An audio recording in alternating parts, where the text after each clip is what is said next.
जैन धर्म के अनुयायी ऐसे कई महापुरुष हुए हैं जिन्होंने हमारे धर्म और देश के गौरव को विश्व इतिहास के पन्नों में स्वर्ण अक्षरों में अंकित किया है।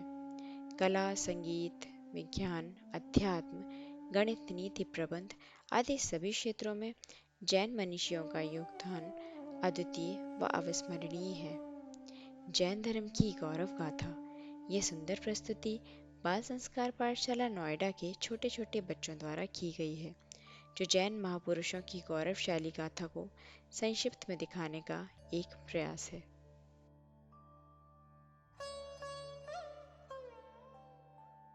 जय बोले 1008 श्री चिंतामणि पार्श्वनाथ भगवान की, श्री 1008 चंद्र प्रभु भगवान की, आचार्य श्री 108 दया सागर जी महाराज की।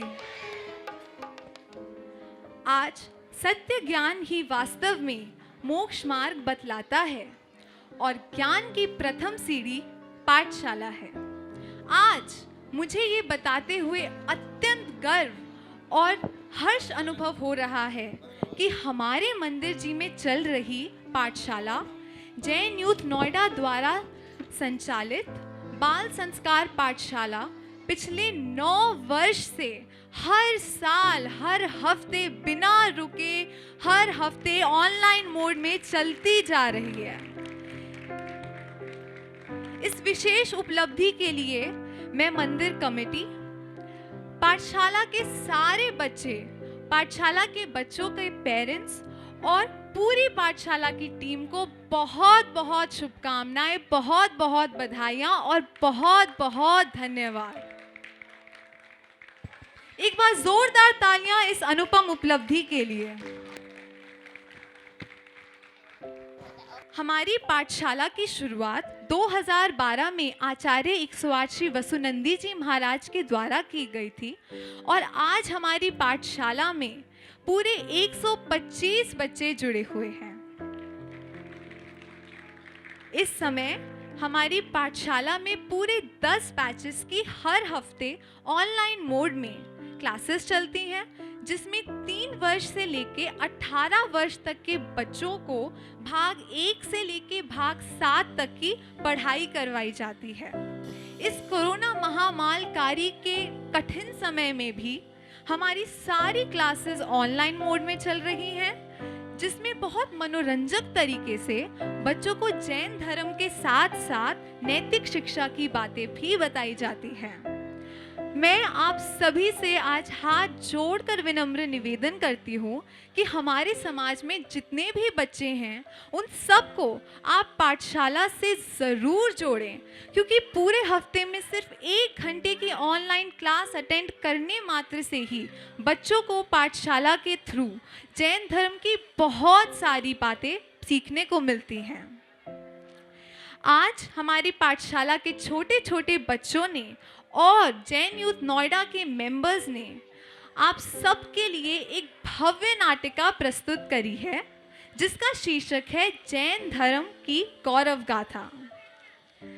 तो आइए सभी लोग प्लीज शांति बनाए रखें और आप सबसे अनुरोध है कि हमारे छोटे बच्चों के प्रोत्साहन में तालियों की बिल्कुल भी कमी महसूस नहीं होनी चाहिए। एक बार जोरदार तालियां हमारे छोटे बच्चों के लिए। और आइए देखते हैं अब कि हमारे भैया जी और चुलबुल पिंकी क्या बात कर रहे हैं।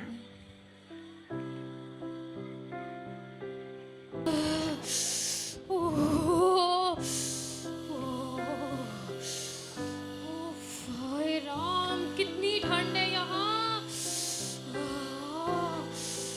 क्यों आ गई मैं यहाँ? पता है, मैं अपना मुंबई का इतना अच्छा फैशन शो छोड़कर यहाँ ये नोएडा के पंच कल्याणक देखने आई हूँ।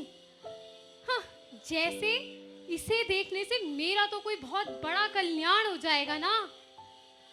मम्मी पापा की वजह से आना पड़ा, वरना मुझे तो ये मंदिर वंदिर में कोई खास इंटरेस्ट नहीं। अरे चिंकी, तुम कब आई? और तुमने इतने कपड़े क्यों पहन रखे हैं? क्या बताऊं भैया जी, घर वालों ने बुला लिया। ये नोएडा सेक्टर 27 के जैन मंदिर में पंचकल्याणक है ना, तो बोला कि आ जाओ, वरना आपको तो पता है कि मुझे ये मंदिर वंदिर में कोई खास इंटरेस्ट नहीं। अरे पर सुनो तो, आज तो मंदिर जी में पाठशाला के बच्चों द्वारा भव्य नाटिका है। मैं तो वही देखने जा रहा हूँ। तुम भी चलो मेरे साथ। अरे नहीं नहीं, मैं नहीं जाऊंगी इतनी ठंड में कहीं भी। वैसे भी जैन मंदिर जाकर किसी को क्या मिल गया? वहाँ कौन सा आपके भगवान चमत्कार दिखाने वाले हैं? पता है, मैं तो अभी टीवी पर विघ्नहर्ता गणेशा सीरियल देखूंगी। पता है उसमें कितने बड़े बड़े चमत्कार दिखाते हैं। जैन धर्म में सुना है कोई चमत्कार? नहीं चिंकी, नहीं। जैन धर्म में चमत्कार को नमस्कार नहीं, बल्कि जिन्होंने अपने कर्मों पे विजय प्राप्त करके शाश्वत पद को प्राप्त किया है, उन जिनेंद्र भगवान को नमस्कार है। अच्छा, एक बात बताइए भैया जी, ये जो आपका जैन धर्म है, ये हिंदू धर्म से ही तो निकला है और भगवान महावीर ने ही तो इसकी स्थापना करी थी। अरे नहीं नहीं, जैन धर्म तो अनादि निधन है। इसका कोई संस्थापक नहीं। आज से करोड़ों वर्ष पूर्व इस काल के प्रथम तीर्थंकर आदिनाथ भगवान ने धर्म तीर्थ चलाया था। अच्छा, इसका तो ये मतलब हुआ कि जैन धर्म काफी प्राचीन धर्म है। बिल्कुल सही कहा। जैन धर्म के सिद्धांत शाश्वत हैं, वैज्ञानिक हैं, केवल रूढ़ी और अंधविश्वासी नहीं। जैन धर्म का पालन करके व्यक्ति स्वयं एवं प्राणी मात्र का उत्थान कर सकता है। अच्छा, ये तो मुझे पता ही नहीं था। भैया जी, क्या आप मुझे जैन धर्म के इतिहास के बारे में और बता सकते हैं? चलो, आज मैं तुम्हें सुनाता हूँ जैन धर्म की गौरव गाथा। ले चलता हूँ इतिहास के उन पन्नों में जिनमें जैन महापुरुषों का नाम स्वर्ण अक्षरों में अंकित है। कला, नृत्य, गणित, विज्ञान आदि आदि क्षेत्रों में जैन लोगों का योगदान भुलाया नहीं जा सकता। वाह, ये तो बड़ा इंटरेस्टिंग है। अब तो मुझे और इन सबको जानना है जैन धर्म की गौरव गाथा। जाननी है ना आप सबको?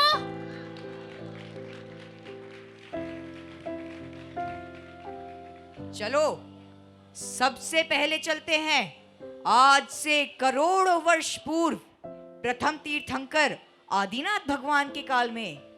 तीर्थंकर आदिनाथ, जिनका दूसरा नाम ऋषभदेव है, उन्होंने सामाजिक व्यवस्थाओं की नींव रखी और षटकर्म बताए।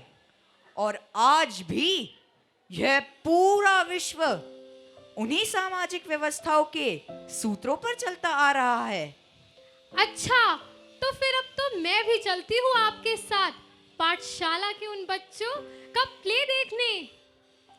चलो चलते हैं पहले दृश्य में, भगवान आदिनाथ के राज दरबार में। चलिए चलिए।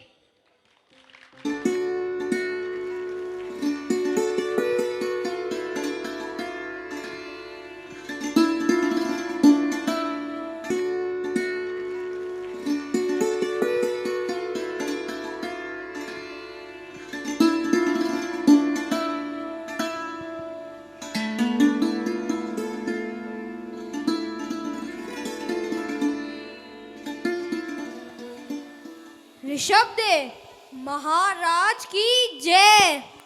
महाराज, ये प्रजाजन आपसे मिलना चाहते हैं। क्या हुआ? आप सभी इतने चिंतित क्यों दिखाई दे रहे हैं?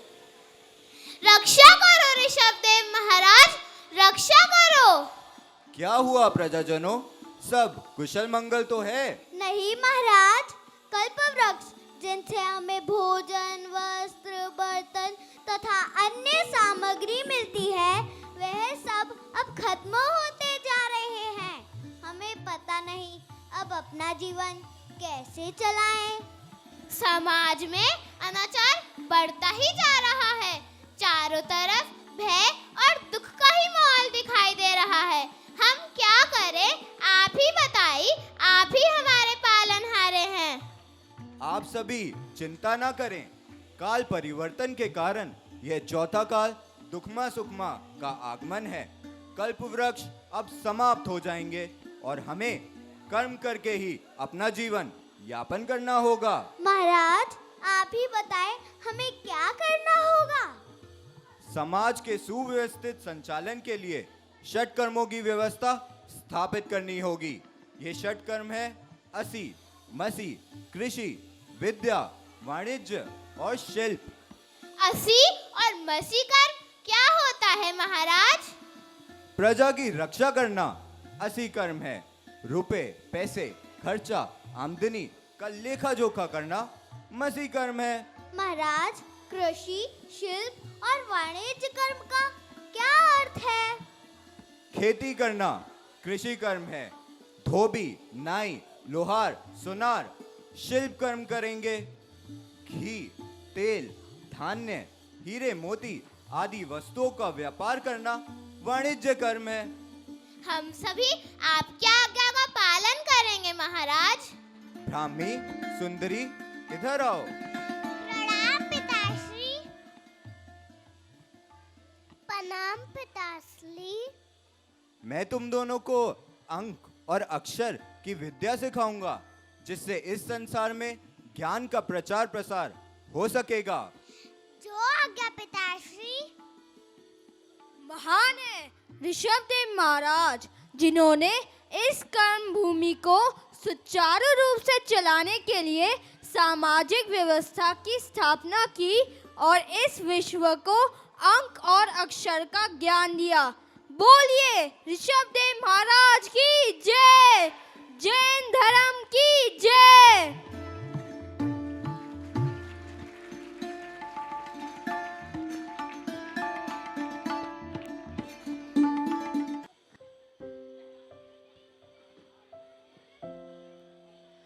वाह, कितना अच्छा था।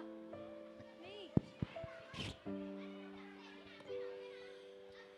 भैया जी, मुझे तो आज ही पता चला कि भगवान आदिनाथ ने सर्वप्रथम समाज की व्यवस्था को बनाया और विश्व को अंक और अक्षर का ज्ञान दिया। हाँ, और आदिनाथ भगवान ने ही अपनी दोनों पुत्रियां ब्राह्मी और सुंदरी को अंक और अक्षर का सर्वप्रथम ज्ञान देकर पूरे विश्व में स्त्री शिक्षा की प्रेरणा दी। महान है हमारा जैन धर्म। हाँ, India is the best country in the world, जहाँ ऐसे महापुरुषों ने जन्म लिया। अरे अरे, इंडिया नहीं, भारत बोलो, भारत। भारत? पर इंडिया में क्या दिक्कत है? हमारे देश का नाम तो इंडिया भी है ना। इंडिया नाम तो विदेशियों के आने के बाद पड़ा। हमारे देश का प्राचीन नाम तो भारतवर्ष है, जो तीर्थंकर आदिनाथ भगवान के पुत्र भरत चक्रवर्ती के नाम पर पड़ा है। क्या बात कर रहे हैं आप? अब इसका क्या प्रूफ है? अरे, जैन ग्रंथ जैसे आदि पुराण और हिंदू ग्रंथ जैसे विष्णु पुराण और स्कंद पुराण में यह बताया गया है कि भरत चक्रवर्ती के नाम पर ही यह देश का नाम भारतवर्ष पड़ा। अरे, ये तो मुझे पता ही नहीं था। ये तो जैनियों के लिए कितने गौरव की बात है कि सम्राट भरत के नाम पर हमारे देश का नाम भारत पड़ा। सचमुच काश मैं भी ऐसे सम्राट के वैभव देख पाती। अरे अरे, जरूर देख सकती हो। चलो चलते हैं भरत चक्रवर्ती के राज दरबार में और देखते हैं उनका वैभव। हाँ हाँ, चलिए चलिए।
वाह, नृत्य की अति सुंदर प्रस्तुति। निश्चित ही आप सब एक श्रेष्ठ कलाकार हैं। मंत्री, इन्हें यथोचित पुरस्कार देकर सम्मानित किया जाए। जैसी आज्ञा महाराज।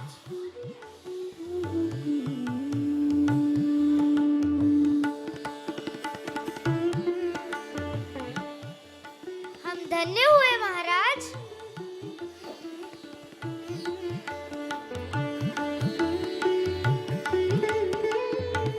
महाराज, आपके राज्य की यश और कीर्ति चारों ओर फैल रही है।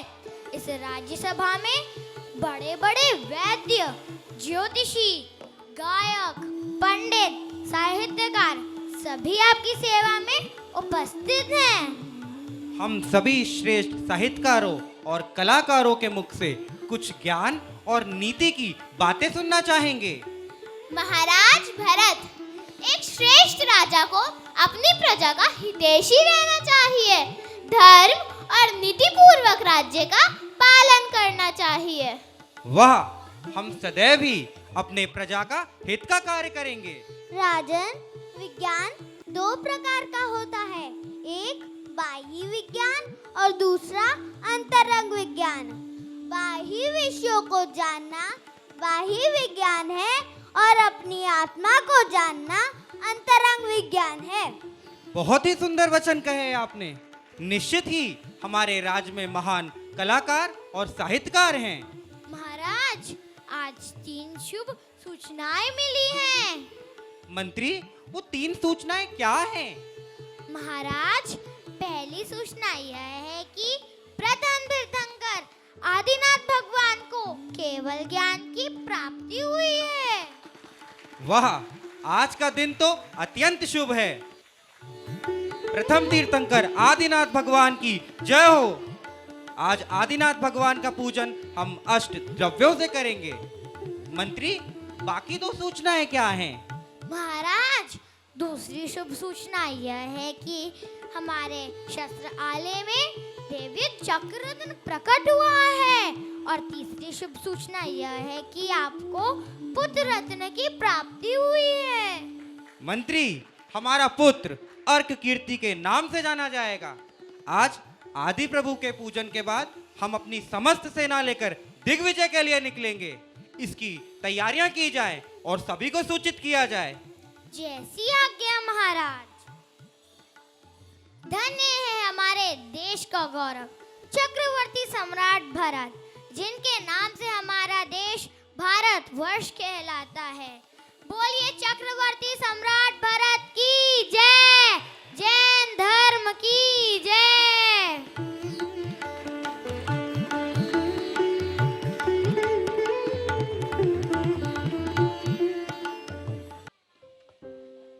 सचमुच कितना मजा आ गया।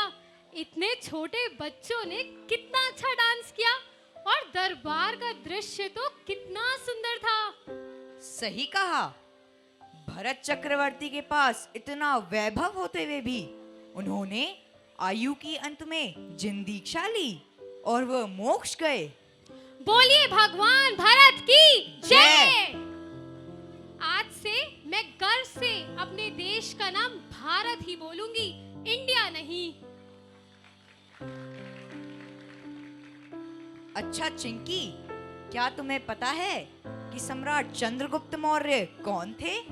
हाँ हाँ, टीवी पर मैंने उनका चंद्रगुप्त मौर्य सीरियल देखा है। वे वही थे ना जिनके गुरु चाणक्य हैं और जिनकी चाणक्य नीति काफी फेमस है। हाँ, आज से कुछ 2200 साल पहले वह एकमात्र ऐसे महान शासक हुए जिन्होंने अखंड भारत पर राज्य किया। तुम्हें पता है वे जैन थे और उन्होंने दिगंबर मुनि दीक्षा ली थी। अरे वाह, ये तो मुझे नई बात पता चली। हाँ, सम्राट चंद्रगुप्त मौर्य ने भद्रभाहु आचार्य से जिन दीक्षा ली और उनका समाधि मरण श्रवणबेलगोल में हुआ। नहीं नहीं, टीवी पर ऐसा कुछ नहीं दिखाया था। चलो आज मैं तुम्हें दिखाता हूँ सत्य इतिहास, जिसमें सम्राट चंद्रगुप्त मौर्य ने जिन दीक्षा ली है। हाँ चलिए।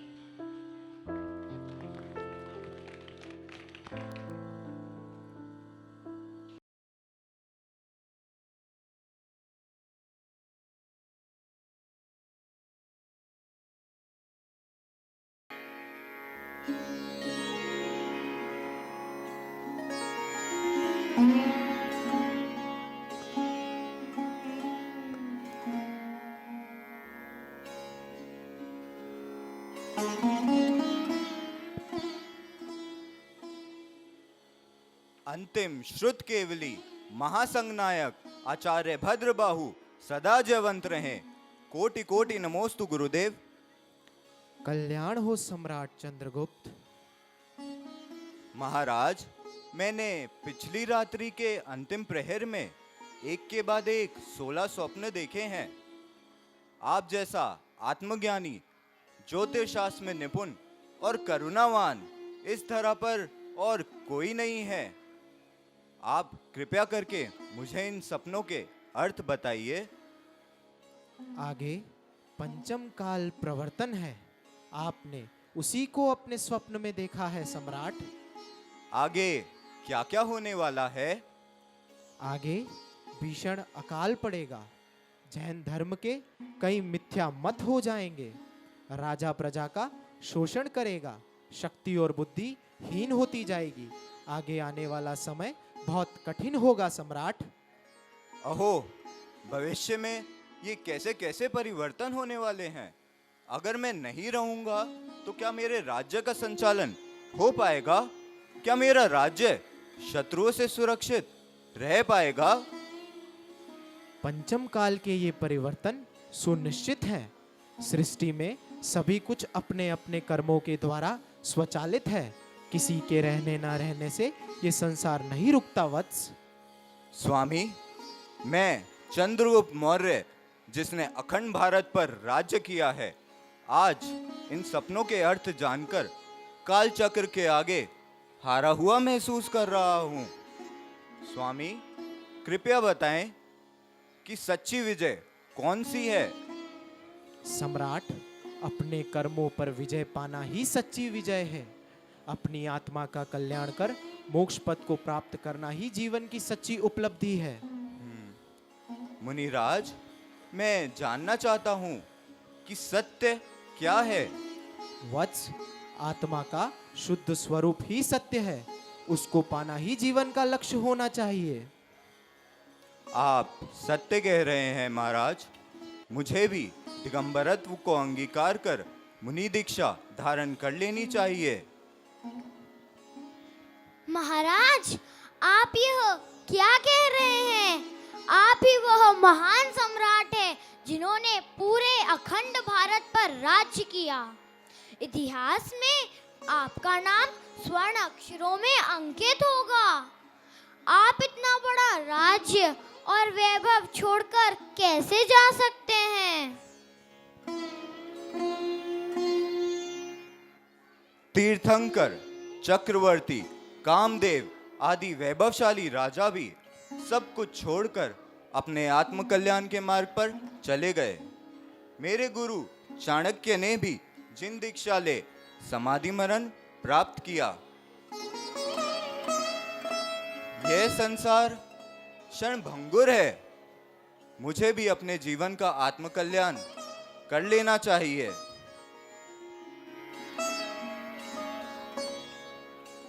हे आचार्य श्रेष्ठ, मुझे भी जिन दीक्षा दे कृतार्थ कीजिए। धन्य है महान सम्राट चंद्रगुप्त जिन्होंने अखंड भारत पर राज किया और जैन धर्म की प्रभावना की, और आचार्य भद्रबाहु से जिन दीक्षा लेकर अपना कल्याण किया। बोलिए आचार्य भद्रबाहु की जय, मुनिराज चंद्रगुप्त की जय।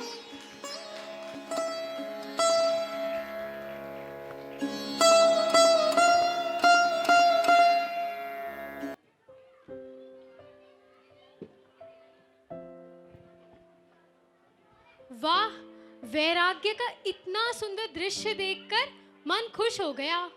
मुझे तो आज ही पता चला कि महान शासक चंद्रगुप्त मौर्य जैन थे। हाँ, जैन धर्म के इतिहास में ऐसी कई स्त्रियां भी हुई हैं जिन्होंने जैन धर्म की बहुत प्रभावना की। उन्हीं में से एक थी देवी अतिमब्बे, जो आज से दक्षिण में कुछ 1000 वर्ष पहले हुई। देवी अतिमब्बे, ये नाम तो पहली बार ही सुना।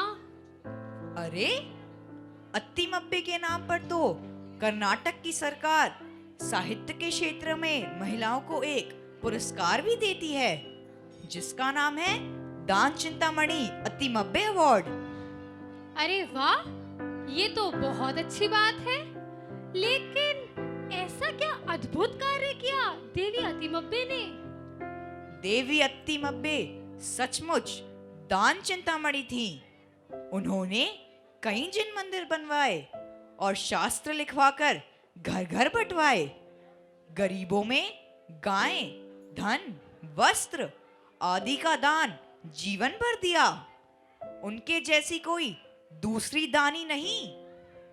वाह, वो रानी तो सचमुच जैन धर्म का गौरव है।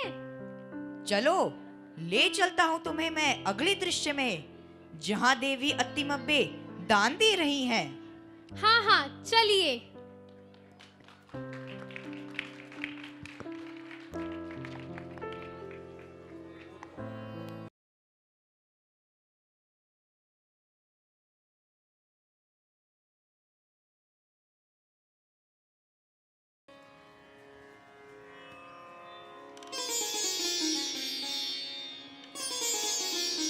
बोलिए देवी अत्तिमब्बे की जय। माता जी, हम गाय और स्वर्ण का दान देना चाहते हैं। धर्म, संस्कृति और साहित्य की रक्षा करना चाहते हैं। हर जैन घर में ग्रंथ विराजमान होने चाहिए। बेटी अतिमब्बे, ऐसे कामों में हाथ बटाना हमारा कर्तव्य है। तुम्हें कोई नहीं रोकेगा। जितना बने तुम करती जाओ। सर्वप्रथम अहिंसा का प्रचार करना होगा। युद्ध कभी ना हो, ऐसी कोई योजना बनानी होगी।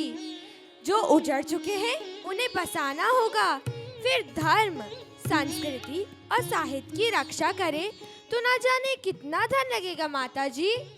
अति, तुम धन की चिंता मत करो। हमारे पास जो कुछ भी है वह सब भी खर्च हो जाए तो भी चिंता की बात नहीं है। आपने ठीक कहा माता जी। मंत्री जी, आज्ञा दे देवी। हमारे राज्य में सबको गाय और स्वर्ण दान में दिए जाए और इस बात का भी ध्यान रखें कि हमारे राज्य में किसी को भी भोजन आदि की समस्या ना हो। आज्ञा का पालन होगा देवी। अति मब्बे। हम सैकड़ों लिपिकारों को नियुक्त करके सोने की कलम से जय धवला जी, महाधवला जी आदि प्रत्येक ग्रंथ की 100 प्रत्यय लिखकर तैयार की जाए। हर घर में जैन ग्रंथ दान में दिए जाए। हर मठ में जैन ग्रंथ विराजमान होने चाहिए। मंत्री जी, प्रजा को बुलाइए। जी देवी।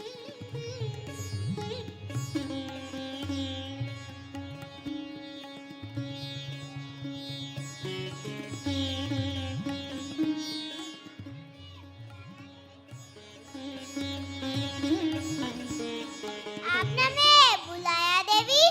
हाँ देवी, ये लीजिए।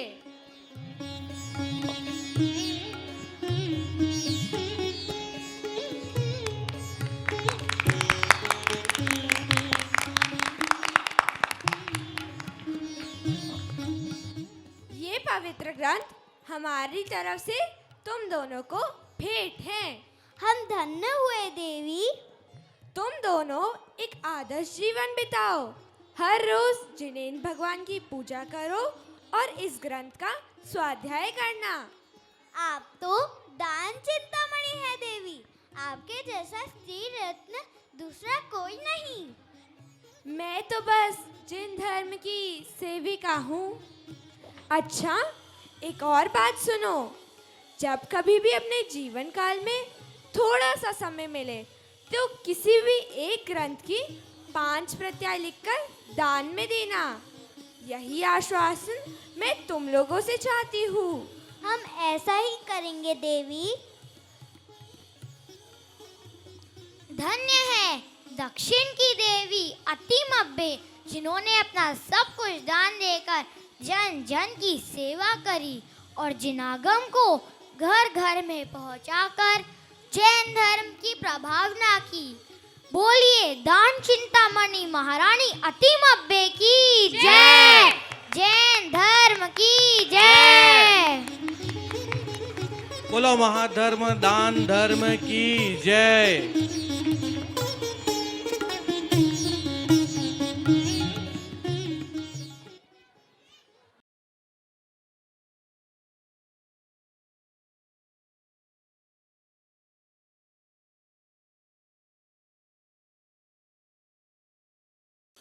हमें भी अपने जीवन में यथासंभव दान देते रहना चाहिए। सही कहा भैया जी। दान सर्वश्रेष्ठ धर्म है। मुझे तो पता ही नहीं था जैन धर्म में ऐसी दानवीर रानियां भी थी। जैन धर्म में सिर्फ दानवीर रानियां ही नहीं बल्कि ऐसी भी रानियां हुई हैं जिनकी वीरता की गाथाएं पूरे भारत में, पूरे विश्व में फेमस हैं।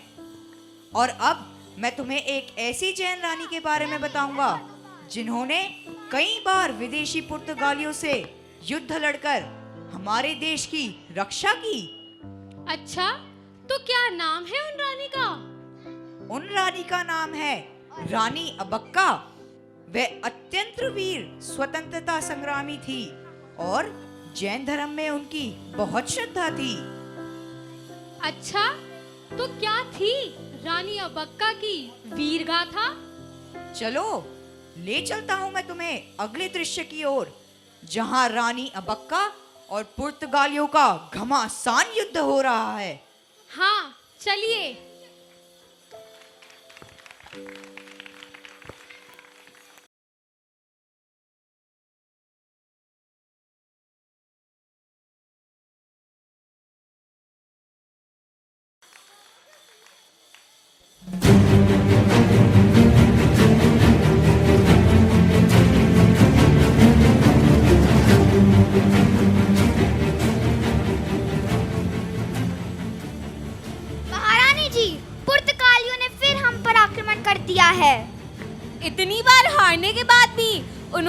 फिर आक्रमण कर दिया है।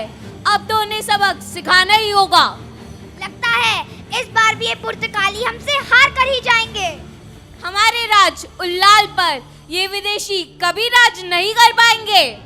सच कहा वीर रानी, आपके होते हुए उल्लाल पर कोई विजय प्राप्त नहीं कर पाएगा। सैनिकों, युद्ध के लिए तैयार हो जाओ। इन विदेशी पुर्तगालियों को हम कभी अपने भारतवर्ष पर राज नहीं करने देंगे। इस देश, धर्म और संस्कृति की रक्षा करना ही हमारे जीवन का लक्ष्य है। महारानी जी, वह हमारे किले पर हमला करने वाले हैं। महारानी अबक्का, युद्ध के लिए तैयार हो जाओ। यह भारतवर्ष अब हमारा है। हमारे जीते जी तुम विदेशी कभी इस भारतवर्ष पर विजय प्राप्त नहीं कर पाओगे।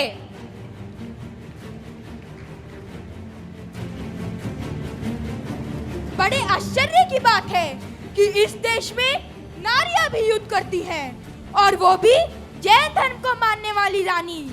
सुना है जैन लोग तो चींटी को भी नहीं मारते हैं। हा हा हा हा। सच कहा, हम तो अहिंसा के पुजारी हैं, परंतु अपने देश और धर्म की रक्षा करना हिंसा नहीं है। इस देश की हर स्त्री, हर पुरुष और हर बच्चा एक वीर है। हाँ, हमने सुना तो है कि रानी अबक्का इतनी भयमुक्त और वीर है कि लोग उन्हें अभ्या के नाम से जानते हैं। क्या तुम्हें सचमुच डर नहीं लगता? हा हा हा हा। बहुत हुआ, अब अपनी जिवा से नहीं अपनी तलवार से बात करो पुर्तगाली। देखा, एक स्त्री कैसे डरा रही है हमें। हा हा हा हा। आक्रमण! आक्रमण!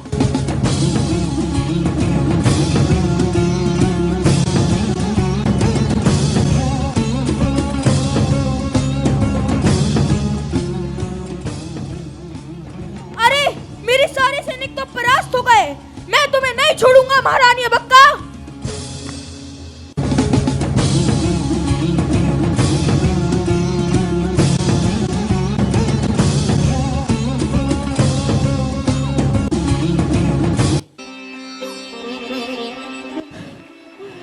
मुझे माफ कर दो महारानी अबक्का, आप तो महावीर हैं। मैं आपके देश भारतवर्ष कभी वापस नहीं आऊंगा। मेरी जान छोड़ दीजिए।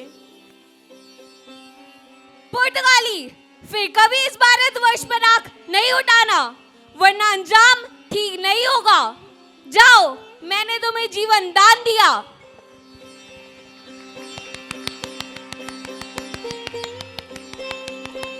आपका एहसान मैं कभी नहीं भूलूंगा महारानी अबक्का। धन्य है वीर रानी अबक्का, जिन्होंने विदेशियों से इस देश और धर्म की रक्षा की। जैन लोग जिन धर्म का पालन करने के साथ अपनी देश और धर्म की रक्षा करने के लिए अपनी जान तक दे सकते हैं। बोलिए महारानी अबक्का की जय। जैन धर्म की जय।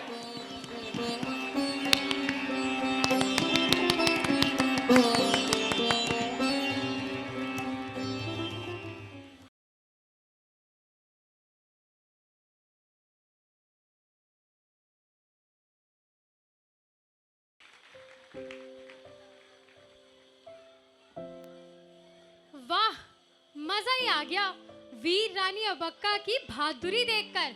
एक बार सब बोलिए, भारत माता की जय। भारत माता की जय। हम इस बात को महत्व नहीं देते, पर हमें तो गर्व होना चाहिए कि हमारे देश भारत की आजादी में कई जैनों का भी योगदान है। हाँ, अब आगे क्या दिखाने वाले हैं भैया जी? अच्छा चिंकी, क्या तुमने भामाशाह का नाम सुना है? हाँ हाँ, वो तो बहुत बड़े दानी थे। तो क्या वो भी जैन थे? हाँ, वे जैन थे। मुगलों के खिलाफ जब मेवाड़ के राजा महाराणा प्रताप हल्दी घाटी के युद्ध में हार गए थे, तब उन्हीं ने अपना सारा धन देकर उनकी मदद करी थी।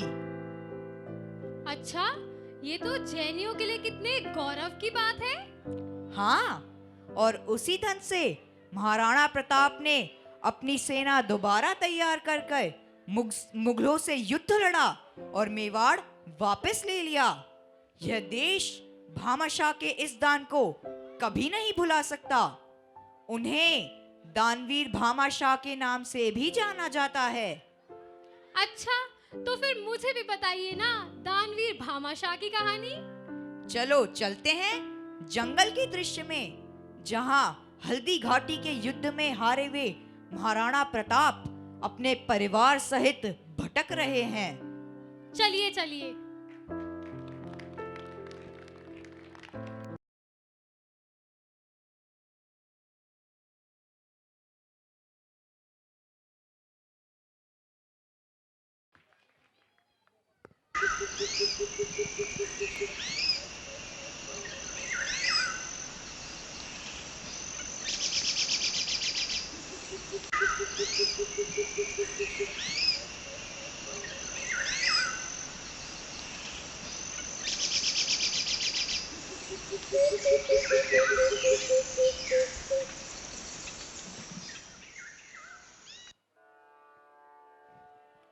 कितना भयानक जंगल है। माँ माँ, मुझे बहुत भूख लगी है। बेटा, तुम ये घास की रोटी खाकर ही पेट भर लो। नहीं माँ, मैं ये नहीं खा सकता। यहाँ जंगल में तुम्हें कुछ और नहीं मिलेगा। तुम्हें यही खाकर अपना पेट भरना होगा। पिताजी, हम राजमहल कब वापस चलेंगे? कब तक हम ऐसे ही जंगलों में भटकते रहेंगे? तुम तो जानती ही हो, हल्दी घाटी के युद्ध में मुगलों से हारने के बाद मेवाड़ का वह राजमहल अब हमारा नहीं रहा। तो क्या अब हम वहाँ कभी नहीं जा पाएंगे? पता नहीं।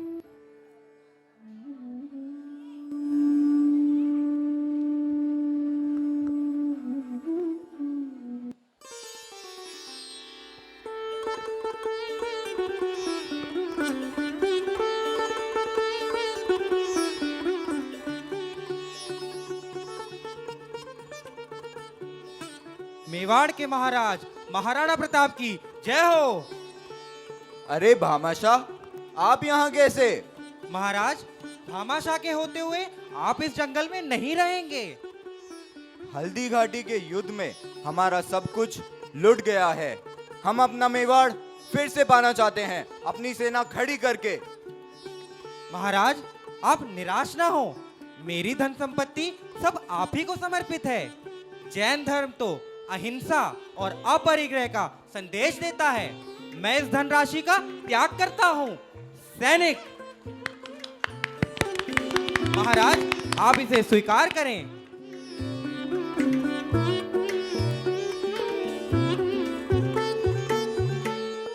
भामाशाह, तुम्हारा ये उपकार हम जिंदगी भर नहीं भूल पाएंगे। निश्चित ही तुम एक सच्चे जैन हो, जिसने जैन धर्म के मूल सिद्धांतों को अपने जीवन में धारने का प्रयास किया है। इस देश और धर्म की रक्षा करना हमारा कर्तव्य है। इस धनराशि से आप 25,000 सैनिकों का 12 वर्ष तक निर्वाह कर सकते हैं। आप अपनी सेना दोबारा तैयार करें, हम सभी आपके साथ हैं। तुम्हारी देशभक्ति और दानवीरता बेमिसाल है। निश्चित ही तुम्हें यह संसार दानवीर भामाशाह के नाम से जानेगा। महाराणा, आप महान हैं। अब आप युद्ध की तैयारी करें। हाँ, हम अपनी सेना तैयार कर मुगलों पर आक्रमण करेंगे। जय मेवाड़। धन्य है दानवीर भामाशाह, जिन्होंने देश और धर्म के लिए अपना सब कुछ दान कर दिया। बोलिए दानवीर भामाशाह की जय। जय धर्म की जय।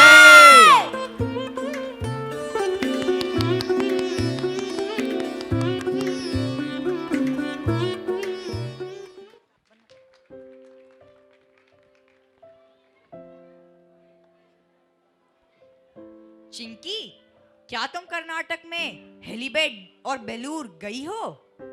हाँ हाँ, वहाँ के इतने सुंदर हिंदू और जैन मंदिर तो वर्ल्ड हेरिटेज साइट्स में से एक है।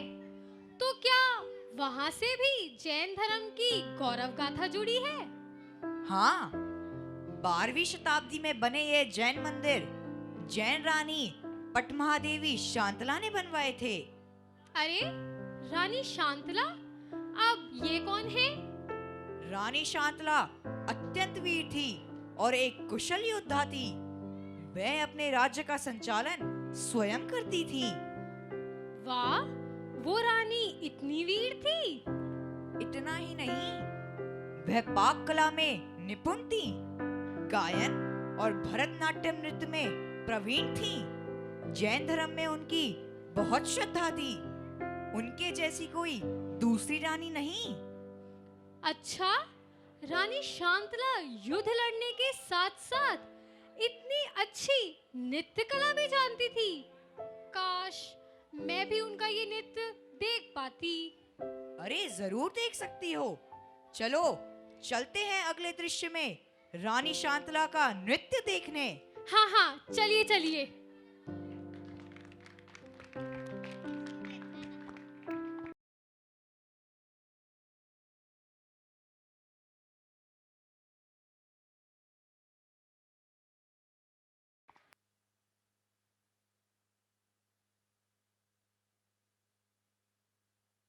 दानी तेरे नाती तदारे दानी तेरे नाती तदारे दानी तेरे नाती तदारे तदिए नारे नाती तदारे तदिए नारे नाती तदारे तदिए नारे नाती तदारे दानी तेरे नाती तदारे दानी तेरे नाती कम पप्पा पप्पा नी द पम पप्पा पप्पा सनी द पम नी द पम ग द पम गरी रे गम पप्पा पप्पा दनी तनी तनी तनी मद मद मद मद गम गम गम गम रे गम गम ननी रानी तेरे नानी धा तिरगिड़ धा तिरगिड़ तागे न तागे न तागे न ता तिरगिड़ धा तिरगिड़ तिरगिड़ धा तिरगिड़ तिरगिड़ तिरगिड़ तिरगिड़ तिरगिड़ तिरगिड़ धा धा तिरगिड़ धा तिरगिड़ धा धा धा धा तिरगिड़ तिरगिड़ धा धा तिरगिड़ तिरगिड़ तिरगिड़ तिरगिड़ धी तिरगिड़ धा तिरगिड़ तिरगिड़ तिरगिड़ धी तिरगिड़ धा तिरगिड़ धा तकधीम कृता कधीम तिरगिड़ धा तिरगिड़ धा तिरगिड़ धा तिरगिड़ तिरगिड़ धा तिरगिड़ तिरगिड़ तिरगिड़ तिरगिड़ तिरगिड़ धा तिर तिर तिर ताना ना तूम ताना ना ना तिर तिर तिर ताना ना तूम ताना ना ना तेरे ना तीम तदारे रानी तेरे ना तीम तदारे रानी तेरे ना तीम रे गम रे गम रे गम रे रे सा रे गम रे गम रे गम रे रे सा नी द पम नी द पम ग द पम रे रे सा नी द पम नी द पम ग द पम रे रे गम रे गम रे गम रे रे सा रे गम रे गम रे गम रे रे सा रे रे सा रे रे सा। भैया जी, ऐसा नृत्य न कभी देखा न सुना। आज तो मन खुश हो गया। सही कहा चिंकी। अब आगे क्या दिखाने वाले हैं भैया जी? अब मैं तुम्हें एक बहुत ही रोमांचक कहानी बताने वाला हूँ। रोमांचक कहानी? कौन सी कहानी? अगर मैं तुमसे पूछूं कि तुम्हारे सामने एक शेर आ जाए तो तुम क्या करोगी? मैं तो डर के भाग जाऊंगी। यह एक ऐसे वीर की कहानी है जिन्होंने एक 3 दिन के भूखे शेर के सामने भी अपनी शाकाहार जीवन शैली का दृढ़ता से पालन किया। जयपुर के अमरचंद दीवान ने एक भूखे शेर को जलेबियां खिला दी थी। क्या कहा? जलेबियां? शेर भी क्या जलेबियां खाता है? वो तो एक मांसाहारी प्राणी है। यह आज से कुछ 200 साल पुरानी कहानी है। जयपुर नरेश के मंत्रियों ने उन्हें अमरचंद दीवान के खिलाफ भड़का दिया था, जिसके बाद उन्होंने दीवान साहब को एक 3 दिन के भूखे शेर को भोजन कराने का आदेश दिया। पर आपने तो बताया कि वो अहिंसा का पालन करते थे, तो राजा के इस आदेश के बाद तो सचमुच वो धर्म संकट में पड़ गए होंगे। हाँ, पर वे निडर थे और जैन धर्म में उनकी गहरी आस्था थी। उन्होंने शेर को मांस की जगह जलेबियां खाने को दी। और हैरानी की बात तो यह है कि शेर ने जलेबियां स्वीकार भी कर ली। अरे ये तो सचमुच इम्पॉसिबल सा काम लगता है। पर यह एक सच्ची घटना है। चलो दिखाता हूँ मैं तुम्हें अगला दृश्य, जहाँ पे अमरचंद दीवान भूखे शेर को जलेबियां खिला रहे हैं। हाँ हाँ, चलिए चलिए।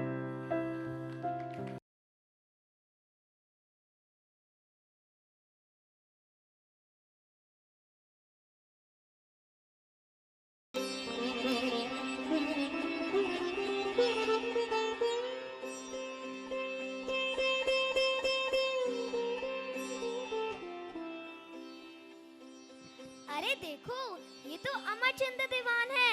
ये जयपुर के राज दरबार में काम करते हैं। सुना है ये पक्के जिनेंद्र भक्त हैं और अहिंसा का पालन करते हैं। अच्छा, पर मैंने तो सुना है कि राजा ने दीवान साहब को आदेश दिया है कि एक 3 दिन भूखे शेर को भोजन कराएं, वो भी उसके पिंजरे में जाकर। अरे पर राजा ऐसा आदेश क्यों करेंगे अगर शेर ने उन्हें खा लिया तो?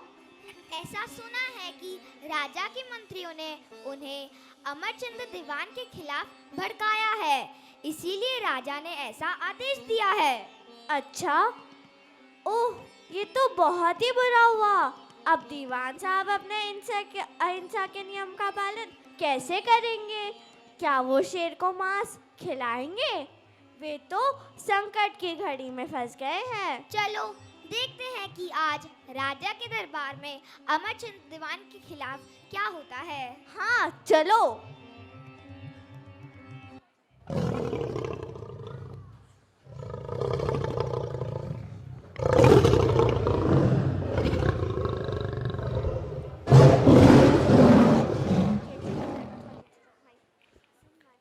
प्रणाम राजन। आओ दीवान अमरचंद, हमने सुना है आप अहिंसा के पुजारी हैं, जैन धर्म को मानने वाले हैं। आज हम देखना चाहेंगे आपके जैन धर्म में कितनी ताकत है। ये आप क्या कह रहे हैं महाराज? हाँ, जैसा कि आपको आदेश दिया गया था कि आपको इस भूखे शेर को भोजन कराना है, हम देखना चाहेंगे आप इसे भोजन में क्या खिलाएंगे। वैसे तो आप मांसाहार नहीं करते, पर यह तो एक मांसाहारी प्राणी है। अब इसकी भूख मिटाएं या इसका भोजन खुद ही बन जाए। जो आज्ञा महाराज, परंतु मैं इस शेर को मांसाहार का भोजन नहीं कराऊंगा। हाँ, इसकी भूख शांत करने के लिए मैं इसे जलेबी जरूर खिला सकता हूँ। क्या कहा? जलेबी? आपने ठीक सुना महाराज। ये जो शेर 3 दिन से बंद है और भूखा है, आप इसे चाहें वो खिलाएं।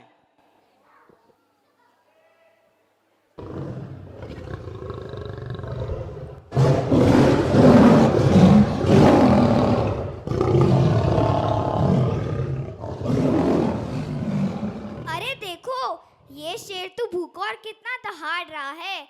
लगता है ये दीवान साहब को ही खा जाएगा। मुझे तो बहुत डर लग रहा है। देखो, दीवान साहब शेर के पिंजरे में जा रहे हैं। अब क्या होगा? हे वनराज, मैं शाकाहारी हूँ। मैं पेड़ पौधों पर लगने वाली वनस्पतियों का भोजन करता हूँ।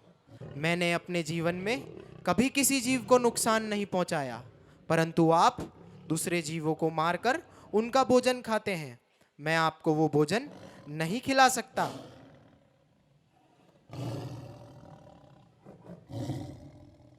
हे वनराज, मैं आपसे विनती करता हूँ कि आप ये जलेबियों का भोजन स्वीकार करें, अन्यथा आप मुझे खाकर अपना पेट भर सकते हैं। मैं आपके सामने हाजिर हूँ वनराज।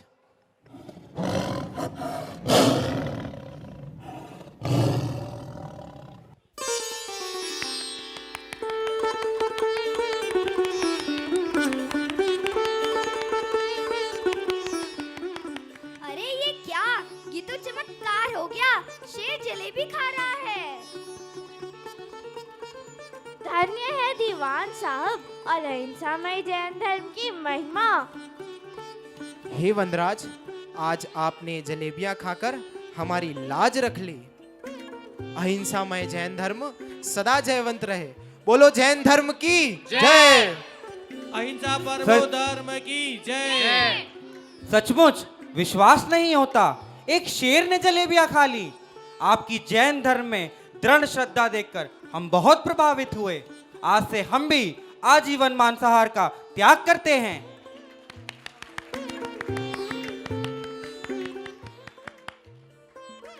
धन्य है दीवान अमरचंद, जिन्होंने एक मांसाहारी प्राणी शेर को भी जलेबियां खिला दी और अहिंसामय जैन धर्म की और इतिहास के पन्नों में जैन धर्म का गौरव स्वर्ण अक्षरों में अंकित कर दिया। बोलिए दीवान अमरचंद की जय, जैन धर्म की जय।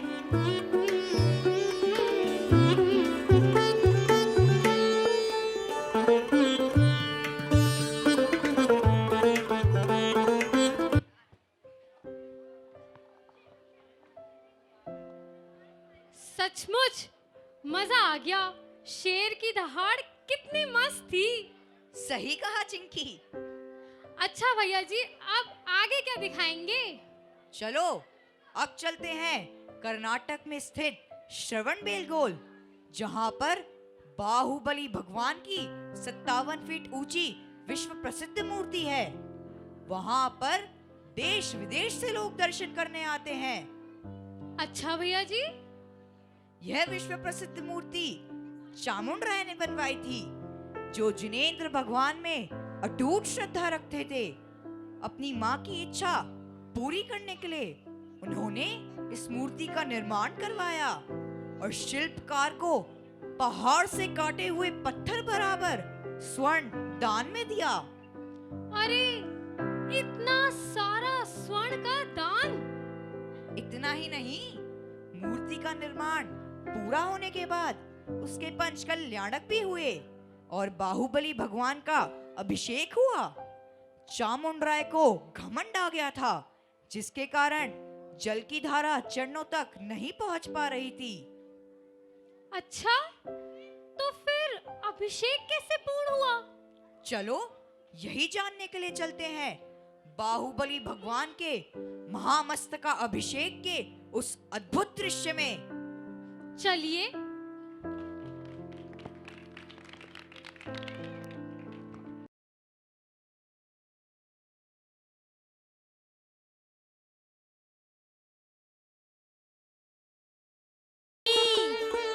श्रवणबेलगोल तीर्थ क्षेत्र की जय।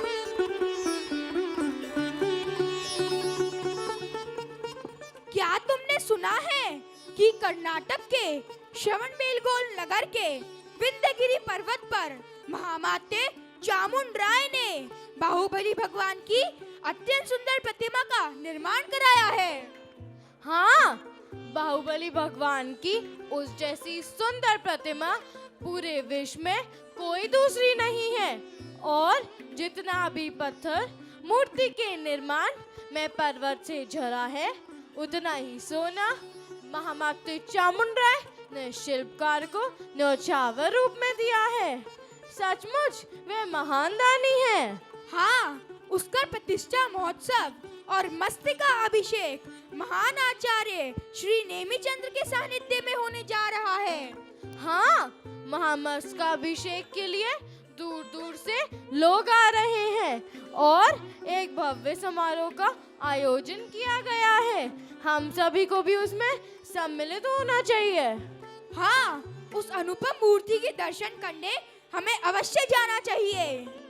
चलो हम सब परिवार वहाँ चलते हैं। हाँ चलो।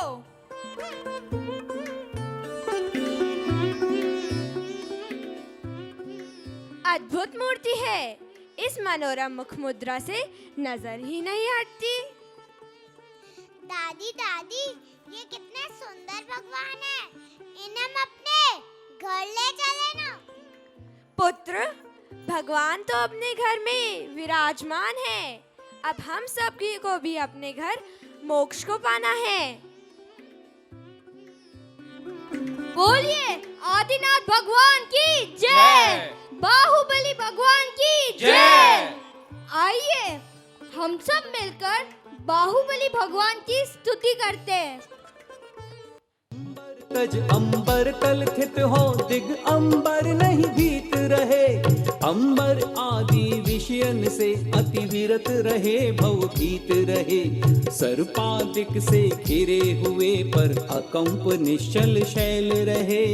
गोमटेश स्वीकार नमन हो, धुलता मन का मैल रहे। गोमटेशं नमाम्यहम्, गोमटेशं प्रणम्यहम्, गोमटेशं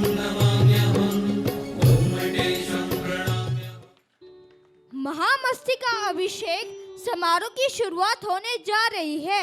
आप सभी से निवेदन है कि अभिषेक के लिए एक एक कर आगे आए। अभिषेक का सुअवसर सबको प्राप्त होगा। वाह, मैंने चामुंडराय ने इस विशाल मूर्ति का निर्माण कराया है और देश भर से लोग इस समारोह में आए हैं। सभी चलो, अभिषेक करने की शुभ घड़ी आ चुकी है।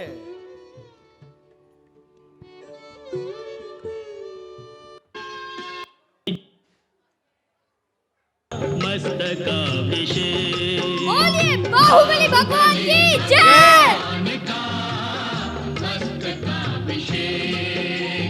धन्य धन्य वे लोग यहाँ जो आज रहे सिर टेक। बोलिए बाहुबली भगवान की जय। वे लोग यहाँ जो आज रहे सिर टेक। मस्तकाभिषेक। बोलिए बाहुबली भगवान की जय। का मस्तकाभिषेक। बाहुबली भगवान का मस्तकाभिषेक। बोलिए बाहुबली भगवान की जय। यहाँ जो आज रहे सिर टेक। धन्य धन्य वे लोग यहाँ जो आज रहे सिर टेक। मस्तकाभिषेक। ये क्या, जल की धारा भगवान के चरणों तक क्यों नहीं जा रही? हाँ हाँ पिताश्री, मेरे कलश से भी जलधारा सिर्फ कमर तक ही जाकर रुक गई। चलो कोई बात नहीं, बाकी सभी राजाओं को भी अभिषेक करने दो। हाँ, मेरे कलश की धारा जरूर भगवान के चरणों को छुएगी।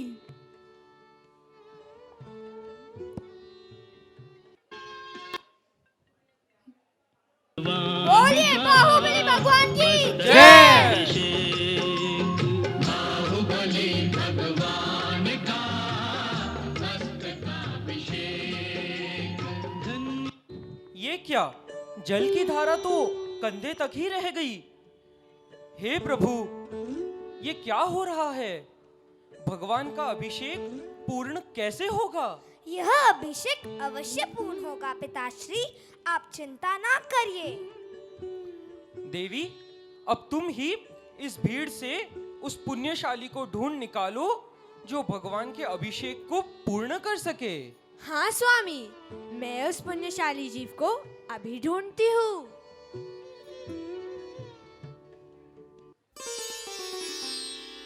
अरे अम्मा, यहाँ क्यों खड़ी हो?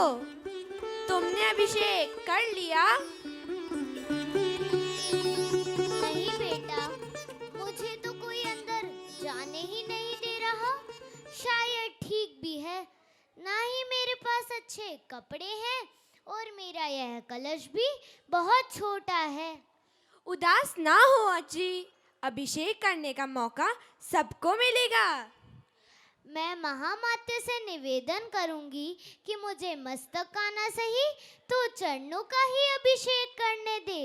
अच्छा बेटी, भगवान के चरणों का अभिषेक करने का भी तो पुण्य होता होगा ना? होता है अजी, अभिषेक करने का सच्चा पुण्य चरना अभिषेक में है। चलिए मैं आपको वहाँ ले चलती हूँ। सुखी रहो बेटा। अम्मा, यह भरा हुआ बड़ा कलश ले लो। तुम्हारे इस कलश से अभिषेक करने से मुझे क्या पुण्य होगा कुमार? अपने घर से लाए हुए इस छोटे से कलश से अभिषेक करूं, यही मेरी अभिलाषा है। परंतु अम्मा, वो तो ठीक है, पर मैं आपसे निवेदन करूंगी कि आप अभिषेक मस्तक से ही कीजिए। चलिए, मैं आपको वहां ले चलती हूँ। हाँ बेटी, बाहुबली भगवान की जय।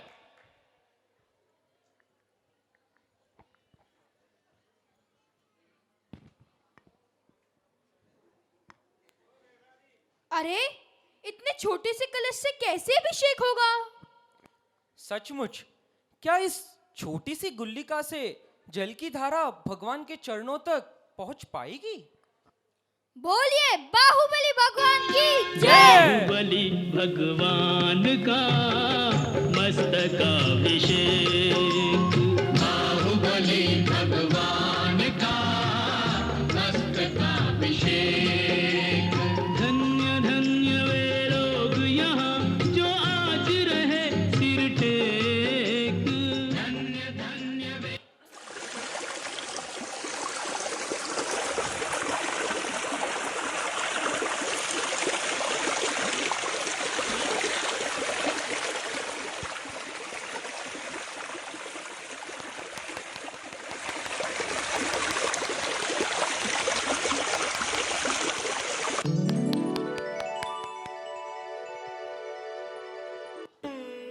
जय हो!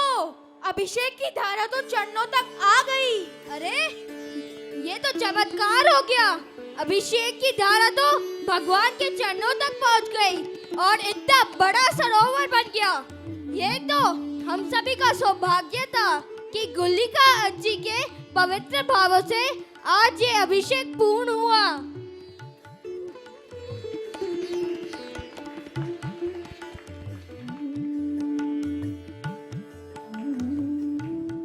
अरे, वो पुण्यशाली अज्जी कहाँ गई? लगता है कि वो कोई दैवीय शक्ति थी जो मेरा मान भंग करने आई थी। मुझे इस बात का अहंकार हो गया था कि यह मूर्ति मैंने बनाई है। अभिषेक पूर्ण हुआ स्वामी। ये विराट मूर्ति हमें यही संदेश देती है कि हमें अपने विकारों को मिटाकर अपने निर्मल आत्म स्वरूप को पाना है।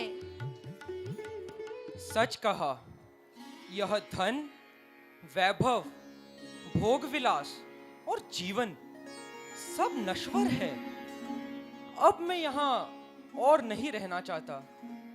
मैं इन संसार के बंधनों को तोड़ अपने गुरुदेव नेमिचंद्र आचार्य के चरणों में जाकर जिन दीक्षा ग्रहण करूंगा।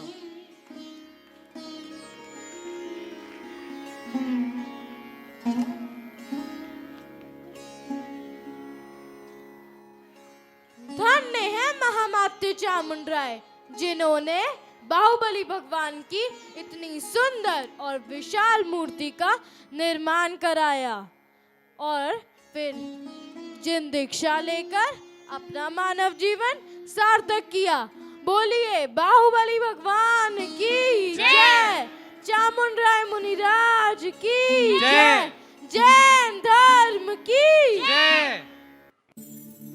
मैं ज्ञानानंद स्वभावी हूँ, मैं ज्ञानानंद स्वभावी हूँ। मैं हूँ अपने में स्वयं पूर्ण, पर कि मुझ में कुछ गंध नहीं। मैं अरस अरूपी स्पर्शी, पर से कुछ भी संबंध नहीं। मैं ज्ञानानंद स्वभावी हूँ, मैं ज्ञानानंद स्वभावी हूँ। मैं हूँ अपने में स्वयं बोलो चामुंडराय मुनिराज की जय। बोलो बाहुबली भगवान की। कि भगवान के दर्शन करें और अपने जीवन का कल्याण करें। अगर आपको हम सब बच्चों का प्ले अच्छा लगा तो जोरदार तालियों से सभी बच्चों का मनोत्सव बता दीजिए। मैं धन्यवाद देना चाहूँगी प्रधान जी का और सकल जैन समाज का, जिनके योगदान से हमारी पाठशाला निरंतर चल रही है। और मैं निवेदन करना चाहूँगी प्रधान जी को कि वो 2 शब्द कहकर बच्चों को आशीर्वाद दें। जैन यूथ नोएडा करीब 9 वर्षों से जैन समाज नोएडा के बच्चों को धर्म पढ़ा रहा है, जो कि अपने पास से ही सब कुछ व्यवस्था करता है। हमसे कभी इस संबंध में ना कभी 100 रुपए लिए और ना लेने की आशा रखता है। ऐसी सेवा करते हुए करीब 9 वर्ष हो चुके हैं। मैं आज इन बच्चों के इस प्रदर्शन जो जैन धर्म की गौरव गाथा का आज नाटक किया है, इसके लिए इन सब का धन्यवाद अदा करता हूँ और जैन समाज नोएडा की तरफ से सबका स्वागत करता हूँ। और जो भी बच्चे जैन यूथ के जो इन्हें शिक्षा दे रहे हैं, उन सब का सम्मान करते हैं। इन सब बच्चों का अभी हम सम्मान करेंगे और भाई लवलेश जी जो भगवान के माता पिता बने हैं, वे 8 कुमारियां जिन्होंने माता की सेवा की है, उनका सम्मान करेंगे। 8 कुमारियां भी स्टेज पर आ जाएं।